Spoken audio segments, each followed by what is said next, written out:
vamos ao que importa, né? Afinal de contas, nós estamos aqui para isso. Hoje nós vamos falar um pouquinho sobre os princípios da bioquímica. A vantagem de estar falando desse novo ambiente é porque eu posso falar sentado aqui com vocês e explicar o conteúdo de uma forma mais despojada, tá? Qualquer coisa me mandem mensagem no chat que eu estou acompanhando o chat aqui, tá ok? Algumas coisas a gente precisa entender, né? Primeira delas, a bioquímica ela não é um bicho de sete cabeças como é pregado por aí no universo do nível superior, também no universo do ensino médio, preparação para o PAS, Enem, etc. Sei que quando a gente pega a palavra química, né, a gente começa a ter meio que umas paranoias e etc. Mas não é isso, tá? Não é nada de um bicho de sete cabeças, não é nada que venha a trazer medo e pavor. Eu lembro que quando eu estava na faculdade de biologia, isso há muitos anos atrás, né, que foi minha primeira graduação, eu fui fazer bioquímica e realmente eu me deparei com uma dificuldade muito grande porque foi muito pesado. Mas, ainda cursando biologia, eu comecei a dar aula, né? E quando a gente começa a ensinar, a gente começa a aprender, né? Então, essa é uma das premissas muito interessantes da educação, porque ensinar também é aprender. Então, ensinando bioquímica, eu aprendi muita coisa. E eu falei assim, cara, esse negócio não é tão difícil quanto o povo prega.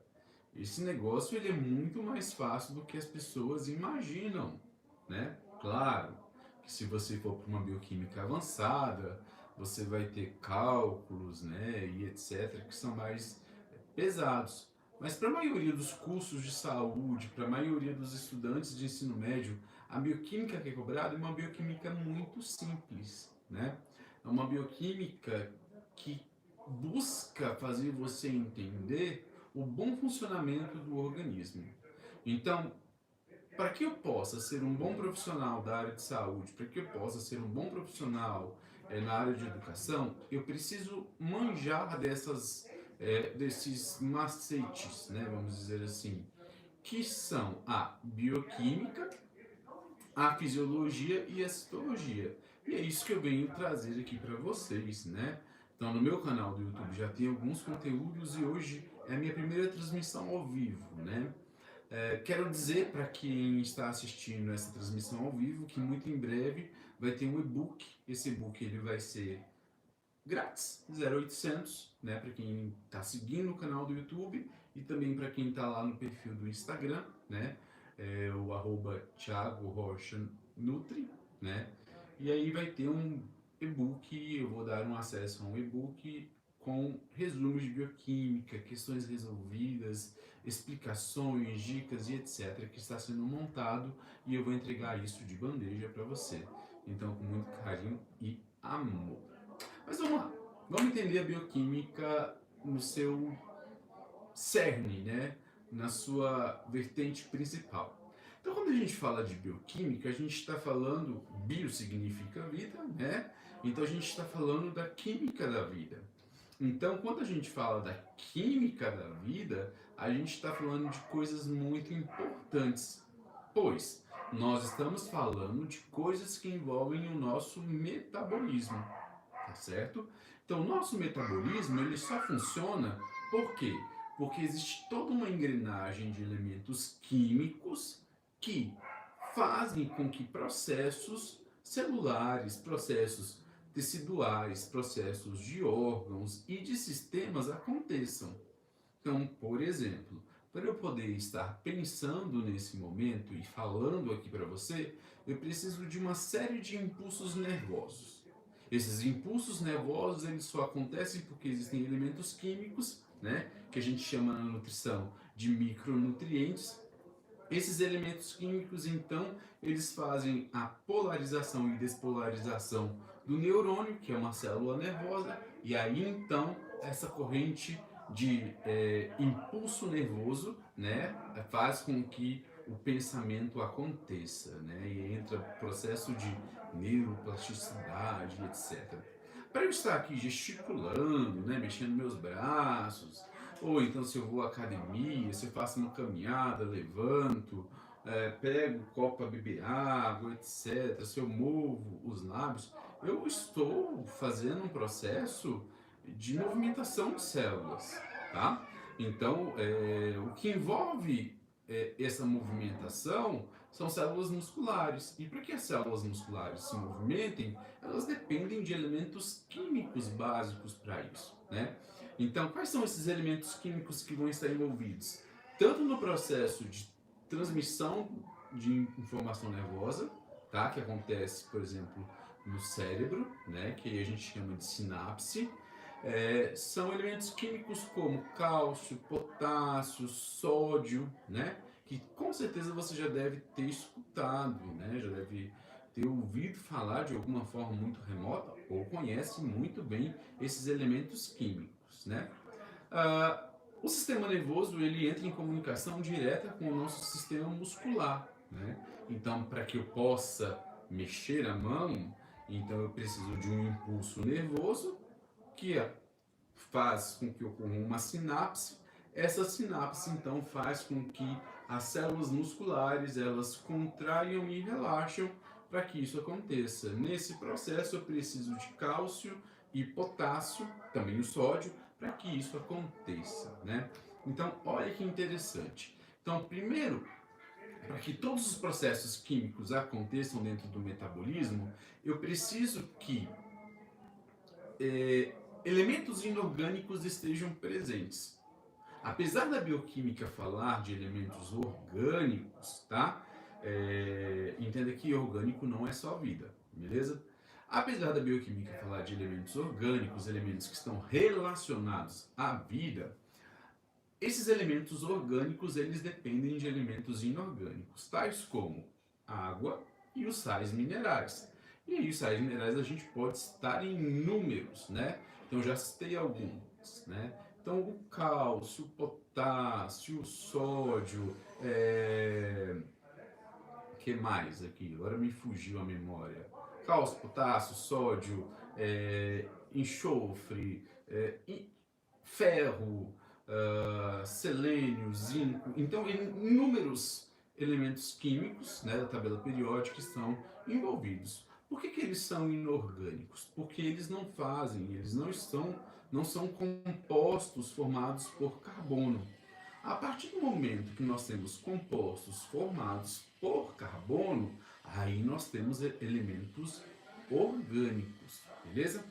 Claro que nem todo composto carbônico é orgânico também, a gente tem que entender isso, beleza? Então, isso entra num critério evolutivo aí que depois, em um outro momento, nós iremos discutir, certo? E aí vem o momento chave de todo esse processo da bioquímica e funcionamento que é o metabolismo, tá? O metabolismo, quando a gente olha para o corpo humano, quando a gente olha para os animais em si, a gente fala que ele é desenvolvido em dois momentos, porque existe um equilíbrio. Esse equilíbrio a gente chama de homeostase. Então anota aí o que é a homeostase. A homeostase ela é um equilíbrio dinâmico, não um equilíbrio estático, porque a partir do momento que o corpo entra num processo de equilíbrio estático, esse corpo, esse animal, esse organismo não está mais vivo, tá? Então o equilíbrio que a gente fala aqui, que é a homeostase, é um equilíbrio dinâmico. E como esse equilíbrio dinâmico ele acontece?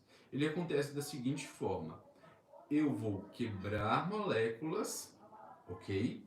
E da quebra dessas moléculas, eu vou produzir novas moléculas. Então eu fico o tempo inteiro quebrando moléculas e produzindo moléculas. Então eu fico num equilíbrio. Então eu preciso da quebra de moléculas para a produção de outras moléculas. Então vamos dar um exemplo prático. Digestão. Então quando eu como arroz, né? O arroz ele é uma fonte de amido, tá? E aí o amido ele vai ser mastigado ali na boca, ele vai ser transformado quimicamente, vira maltose, que é um disacarídeo, depois nós vamos conversar sobre isso, e aí ele vai para o nosso estômago.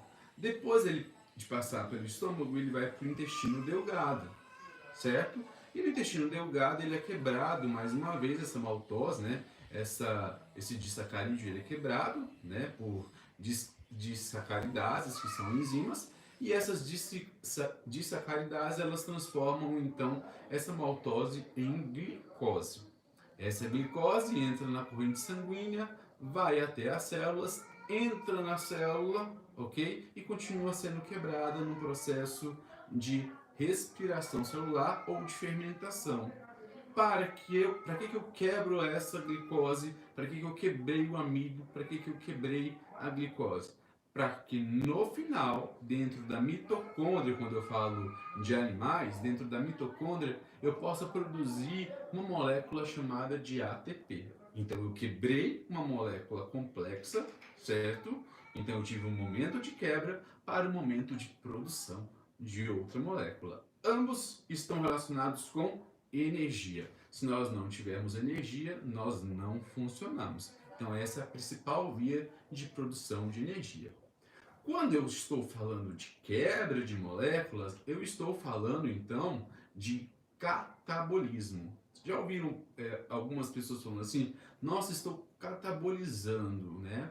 Às vezes o termo ele é usado de uma forma equivocada, né? Nem sempre catabolizar é algo bom ou algo ruim, tá? Então, catabolizar é um processo onde eu estou quebrando as moléculas. Então, anota aí. Catabolismo é o processo de quebra de moléculas complexas. Por exemplo, o amido sendo transformado em maltose para depois ser transformado em glicose. Acompanhou o raciocínio? Deu para entender? Beleza. E aí depois nós temos o outro momento. Então nós temos o momento de quebra que nós chamamos de catabolismo. E nós temos o momento de produção que nós chamamos de anabolismo, né? Já ouviram a palavra anabolizante? Anabolizante quer dizer que o seu corpo ele está sendo motivado a produzir elementos, né? É claro que isso é de uma forma exógena, né? Então a gente está falando de anabolismo de uma forma endógena, de uma forma natural, né? Fisiológica. Esse anabolismo, então, é o processo de produção de moléculas. Então, eu falei da produção do ATP, por exemplo, né? A produção do ATP só foi possível por quê? Porque eu quebrei a glicose, que veio de um alimento. E aí eu quebrei, então, a glicose e aí eu produzi, então, essa molécula de ATP, beleza? A mesma coisa acontece quando eu quebro proteínas, essas proteínas viram peptídeos, esses peptídeos vão ser transformados em aminoácidos, esses aminoácidos vão ser encaminhados para o músculo, para o fígado, etc. E vão ajudar a reconstruir, por exemplo, a fibra muscular. Outra coisa que acontece é quando eu quebro as gorduras, né? Emulsiono as gorduras lá no intestino delgado. Também vão ser utilizadas. Então, por exemplo, gorduras como o colesterol, né? O colesterol bom, o HDL, né? São usadas, por exemplo, na constituição da membrana plasmática das células. Então, olha como que tudo está interligado. O nosso metabolismo, né? Relacionado com os nutrientes que nós consumimos, ele está em uma perfeita sinfonia. Então é como se fosse uma orquestra tocando e falando assim, olha, eu preciso do carboidrato, que é uma macromolécula, eu preciso da proteína, que é uma macromolécula, eu preciso do lipídio, da gordura, que é uma macromolécula. Para que toda a sinfonia aconteça, eu preciso quebrá-los para produzir outras moléculas, né? E nesse emaranhado de sinfonia do metabolismo, vem aí então os elementos inorgânicos, né? A água, né? Então o nosso sangue ele é composto de 70% de líquido plasmático. Esse líquido plasmático em sua maioria é água, então quando você não está bem hidratado, o seu fluxo sanguíneo não é bom, né? A água, ela é um solvente universal, então ela vai ajudar em processos de diluição de sais minerais. Então, quando você consome sódio, consome cálcio, etc., tudo isso vai depender da água para ser diluído, tá bem? E aí a gente tem processos que mais na frente a gente vai entender que são osmose, difusão facilitada, bomba de sódio e potássio, que são processos incríveis fisiológicos da célula, tá bom? Então, de início é isso, entender o metabolismo. Ficou claro essa parte, né? Se não ficou claro, deixa a sua mensagem no chat que já já eu vou responder para você aí, tirando suas dúvidas, ok? Quando nós falamos então de bioquímica, a gente está falando de moléculas orgânicas, né? A gente está falando de moléculas orgânicas que muitas vezes têm sinônimos, tá? Essas moléculas orgânicas. Elas podem ser chamadas de biomoléculas, de moléculas complexas, de macromoléculas, tá? Então você que vai fazer, por exemplo, prova do Enem, prova do vestibular, PAS, etc. Prova de concurso também, né? Quando cai, por exemplo, tem prova do bombeiro que cai biologia, pergunta sobre essas macromoléculas, né? Quem são essas macromoléculas? São as biomoléculas, tá? E quem são as principais biomoléculas? Nós temos outras, tá? Mas eu vou trazer aqui as principais nesse momento, porque a gente está falando sobre os princípios da bioquímica e vou falar rapidamente sobre a função e composição de cada uma, beleza?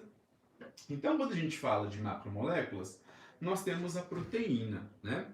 Então você já deve ter ouvido falar, né, que quando eu estou de dieta e etc, eu tenho que consumir tantas calorias ou não consumir tantas calorias, isso é calórico, isso engorda, não sei o quê.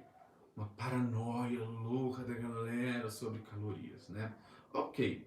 Então, para cada grama de proteína, eu tenho 4 quilocalorias, tá? Então, quilocalorias é um processo biofísico, né, que a gente vai medir de como é o percentual de energia dessa molécula, tá? Então, eu estou dizendo que ela fornece 4 quilocalorias de energia para o seu organismo. Não significa que seu organismo vai utilizar essas 4 quilocalorias, beleza? Porque ele tem preferências por outras quilocalorias. É como se fosse uma lâmpada, né? Vamos pensar assim em energia agora, nesse momento. Então, quando você pega uma lâmpada, ela pode ter 60 volts, ela pode ter 40 volts, 20 volts. Então, ela fornece isso de energia, né? De iluminação. Ela fornece isso daí, né? Então, a proteína ela oferece para cada indivíduo, a cada grama, 4 quilocalorias. Então, se você consome 10 gramas de proteína, você consumiu 40 quilogramas de proteínas, né? Então, você calcula aí, 4 vezes 10, 40, né? Claro que eu estou falando de proteína isolada, tá, galera? Só a proteína. Então, não iluda-se pensando que você vai comer 40 gramas de frango e vai ter, por exemplo, 40 gramas de proteína. Porque o frango não é composto apenas de proteína. Apesar de ser uma fonte rica de proteína, ele não é apenas proteína, tá ok? Depois das proteínas, nós temos os lipídios, né? Que vêm logo na sequência de importância. Os lipídios, eles têm mais do que o dobro de calorias por grama quando comparado com as proteínas e os carboidratos, tá? Então, cada grama de lipídio, de gordura, né? Ele equivale a 9 quilocalorias, ok? De energia, então, quilocalories. Então, cada lipídio oferece isso.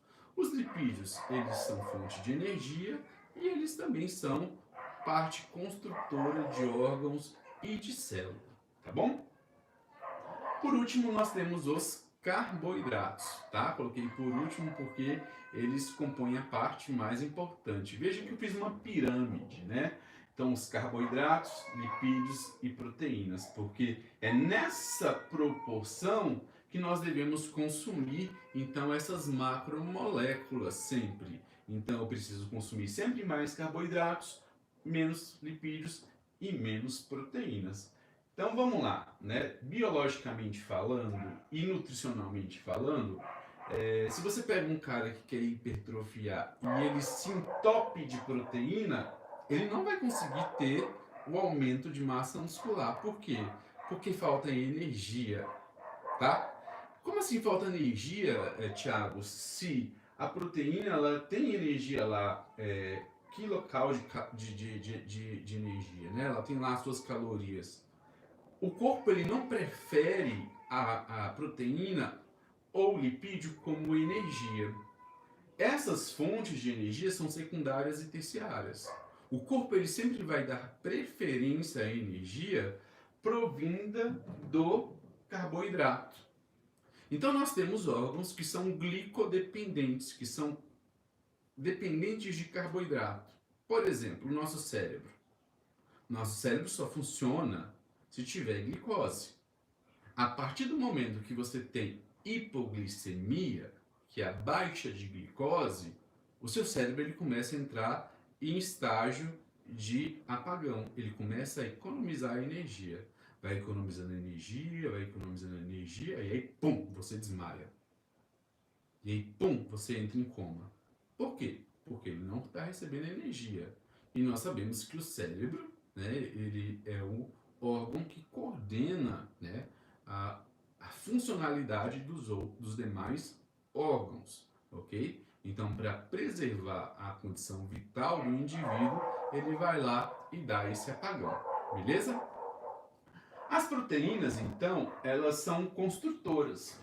Então, toda vez que a gente falar de proteína, a gente está falando principalmente de moléculas construtoras.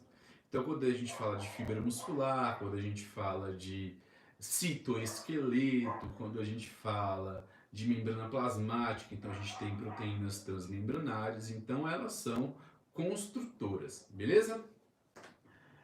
Os lipídios, por sua vez, eles são uma fonte secundária de energia. Então, quando nós não temos carboidratos, nós usamos os lipídios, né? As gorduras como fonte de energia. E aí a gente entra num processo chamado de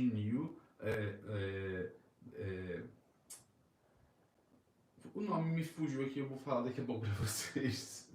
É muita informação aqui na minha cabeça. Mas um processo de nova formação de carboidrato. Então eu vou converter o lipídio em carboidrato, beleza? Para que eu possa usar.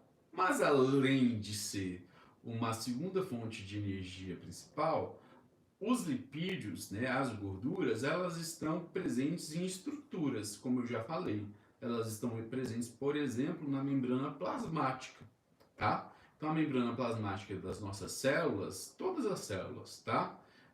Seja de animais, seja de protozoários, seja de plantas, seja de qualquer ser vivo, ela é constituída de uma bicamada fosfolipídica, beleza? Ou seja, ela tem lipídio ali na sua formação, na sua constituição. Então, o lipídio ele é presente na constituição da membrana plasmática. Também as gorduras, como o colesterol bom, eles são precursores, né?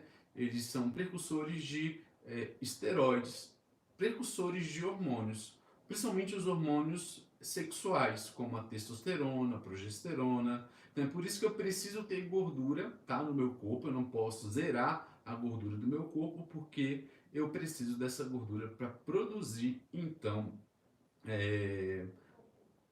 hormônios sexuais que são extremamente importantes. Então, se eu não tenho essa produção de hormônios sexuais, eu posso chegar até o processo de infertilidade, o processo de não formação muscular e etc. Então, é muito importante a presença de gordura. Hoje a gente vive num mundo muito fitness que eu preciso ter um percentual de gordura muito baixo e as pessoas não sabem as consequências desse percentual de gordura muito baixo. Um percentual de gordura muito baixo, ele pode ser um indicador, né, de que a pessoa não está saudável, né? Então ela precisa melhorar suas condições de saúde.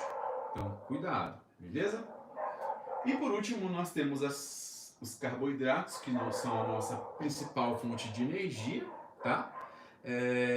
Então eles vão fornecer energia de uma forma muito maestrosa no nosso organismo, tá? Então eu preciso consumir carboidratos, beleza? Eu não posso abolir os carboidratos da minha alimentação. Então eu não posso abolir lá o arroz, eu não posso abolir uma batata, sei lá, né? Então carboidratos de alta complexidade na minha alimentação, porque eles vão ser fontes de energia, tá? Eu estou falando aqui, pessoal, esses três aspectos, eles são as principais funções.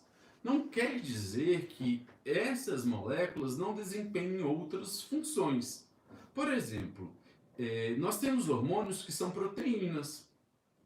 Nós temos anticorpos que são proteínas. Entende? Então elas têm outras funções. Apesar de ser estrutural, né, e a gente já falou isso, as proteínas elas podem ter papéis secundários. Então eu tenho alguns hormônios, como por exemplo a serotonina, aldosterona, ADH, né? E vários outros hormônios que são proteínas, né? Os neurotransmissores que são proteínas, beleza? Então essas proteínas elas desempenham um papel fisiológico, não construtor, que é o papel principal da proteína, beleza? Os lipídios eu já falei inúmeras funções deles, né? Então, além de ser uma fonte de energia, pode estar participando aí do processo construtor, por exemplo, da membrana plasmática, pode estar aí na percussão da produção hormonal, ele é um isolante térmico, né? Então ele ajuda a manter a temperatura corporal. Então, quando você tem uma baixa quantidade de gordura, você sente mais frio, por exemplo, né? Quando você tem um alto percentual de gordura, você sente mais calor, por conta dessa retenção calórica que a gordura faz, né? Se você pegar aí os animais que vivem em regiões temperadas, regiões frias, né? Por exemplo, árticos, né? Nas calotas polares, etc., no Alasca, você vai ver que eles sempre têm uma quantidade de gordura maior. E os humanos que vivem nessa região sempre consomem uma quantidade de gordura maior também, justamente por ser um isolante térmico aí, beleza? E os carboidratos, eles também, além de serem proteínas, olha que ótimo, professor, confundindo as coisas, né? Cabeça de vocês. Além de serem fontes de energia, os carboidratos, eles também são podem desempenhar papéis estruturais, né? Então, por exemplo, os carboidratos eles podem ser moléculas, né? A gente pode ter glicoproteínas ligadas à membrana plasmática que reconhecem as outras células. Então, por exemplo, quando um vírus, né, o COVID, né, a COVID, né, o coronavírus, ele chega à célula e ele se liga à célula, ele se liga principalmente por uma glicoproteína que reconhece, que é reconhecida pela célula através de uma outra glicoproteína, como se fossem antenas de comunicação, se comunicam, então reconhece aquele carboidrato, junto com aquela proteína, é glicoproteína porque tem os dois juntos, e aí então se comunicou, e aí a célula permite a entrada do material genético desse vírus na célula, ok? Então essas são as funções básicas das principais moléculas. Então nós falamos, vamos revisar tudo. Falamos de compostos inorgânicos que são importantíssimos para o funcionamento do organismo. Falamos de moléculas orgânicas. As moléculas orgânicas, elas são principalmente formadas de compostos de carbono. Então, sempre que falarmos de moléculas orgânicas, estamos falando de moléculas compostas principalmente de carbono, tá? Claro que vão existir outras moléculas junto com o carbono, fazendo ligações com o carbono. Lembrando que um carbono ele faz 4 ligações, beleza? Pode ser entre ele, pode ser com outras moléculas, como hidrogênio, oxigênio e por aí vai. Nós temos os lipídios e nós temos as proteínas, beleza? Então, esse é o princípio básico da bioquímica. E também falamos do metabolismo, né? Que envolve a homeostase, que a gente já sabe que é o equilíbrio dinâmico do funcionamento do organismo, e também que essa homeostase ela é proporcionada pelo processo de quebra, que nós chamamos de catabolismo, e pelo processo de produção, que nós chamamos então de anabolismo. Então são os dois momentos que a gente tem no metabolismo, e isso vai resultar na homeostase. Então, se você quiser anotar no esquema assim, então você tem o metabolismo, que é igual a catabolismo mais anabolismo, que é igual a homeostase. Beleza? Então foi essa a nossa aula de hoje. Para quem esteve presente aqui, eu vou deixar um link para o e-book, beleza? Você vai poder baixar esse e-book dos princípios da bioquímica, não só com o conteúdo dessa aula, mas com outros conteúdos, e aí você vai poder estudar, né, se preparar melhor para os desafios que vêm aí pela frente. Eu falo para você com toda certeza, com ciência de causa, que você precisa entender esse princípio da bioquímica para você aplicar na sua profissão. Seja você enfermeiro, nutricionista, educador físico, médico, nutricionista, biólogo, químico, enfim, né? Estudante do ensino médio que quer fazer algum desses cursos, você precisa entender isso. Se você não entender isso, você não consegue aplicar na prática toda a teoria que você estudou durante o seu curso. Então, é muito importante entender disso daí. Beleza? Vamos fazer mais aulinhas ao vivo aqui, e eu prometo que eu vou modernizar, né, essa transmissão. Estou aprendendo. E muito obrigado pela sua presença. Fiquem todos com Deus e um grande abraço. Até mais.